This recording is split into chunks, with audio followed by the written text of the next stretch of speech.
गुरु प्यारी साध संगत जी को प्यार भरी राधा स्वामी जी।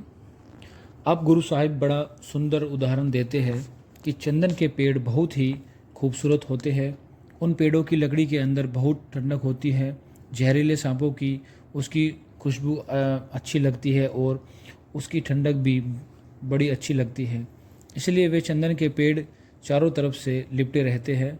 आप फरमाते हैं कि अगर हम चंदन की लकड़ी हासिल करनी हो तो हम किस तरह हासिल कर सकते हैं, क्योंकि चंदन के पेड़ पर तो बड़े जहरीले सांप लिपटे हुए हैं।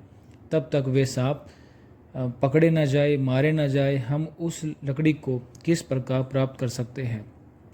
आप समझाते हैं कि हमें यह मनुष्य शरीर बहुत मुश्किल से मिलता है और उसके द्वारा ही हम परमात्मा की भक्ति करके परमात्मा का रूप हो सकते हैं। परंतु इसके अंदर एक सांप हमारे चारों ओर लिपट कर बैठा जाता है। वह कौन सा सांप है? यह हमारा मन है। यह हमें कभी काम में फंसा देता है, कभी क्रोध में फंसा देता है, कभी लोभ मोह और अहंकार में फंसा देता है। जब यह मन हमारे ऊपर इतना हावी है तो हम मनुष्य शरीर में बैठकर परमात्मा की भक्ति किस तरह कर सकते हैं, परमात्मा की खोज किस तरह कर सकते हैं, परमात्मा के साथ मिलाप किस तरह कर सकते हैं।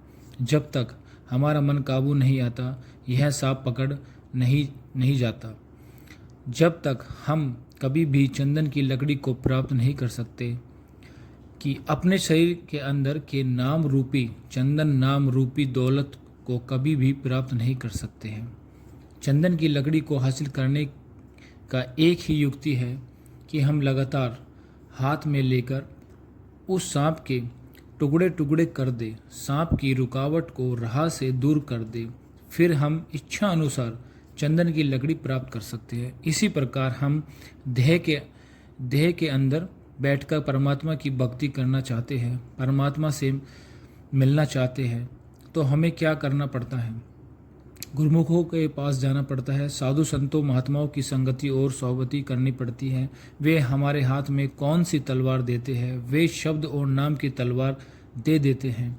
इस शब्द और नाम की तलवार के द्वारा हम मन को वश में कर लेते हैं, मन रूपी रुकावट को रास्ते से दूर कर लेते हैं।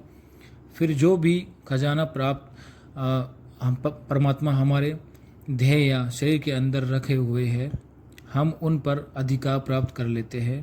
उन्हें प्राप्त करके हम बादशाह बन जाते हैं। जन्म मरण के दुखों से हमारा छुटकारा हो जाता है।